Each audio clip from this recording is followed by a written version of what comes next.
Europe 1, j'ai choisi pour vous.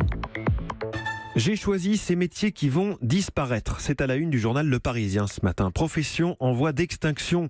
Que l'on s'en réjouisse ou que l'on s'en désole, il faut s'y préparer. 2 millions d'actifs seront remplacés par l'intelligence artificielle. Comptables, caissiers, employés de banque, secrétaires de direction et manutentionnaires. Des métiers manuels ou intellectuels, pas de distinction. L'intelligence artificielle ne touche pas que les métiers peu qualifiés, explique Erwan Tyson, économiste et directeur des études à l'Institut Sapiens. Tout le monde est concerné, des ouvriers aux médecins ou aux avocats. Et il ajoute, cela peut entraîner une peur diffuse dans la société, mais nous avons les moyens de réagir. Et effectivement, si on en croit cette étude, le compte à rebours de la disparition de ces métiers est bien lancé. Pour les employés de banque, ça a déjà commencé il y a longtemps, puisqu'ils sont aujourd'hui 40% moins nombreux qu'en 86. Leur fin est programmée pour 2050, selon une étude du think tank libéral Institut Sapiens.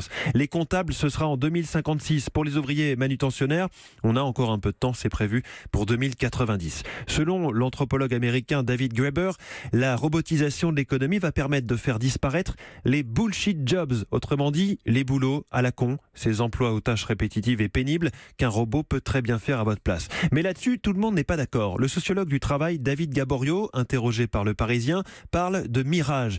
Depuis les années 90, dit-il, on nous parle sans cesse de la fin du travail, de l'épanouissement supposé que la robotisation va entraîner sur les conditions de travail des salariés.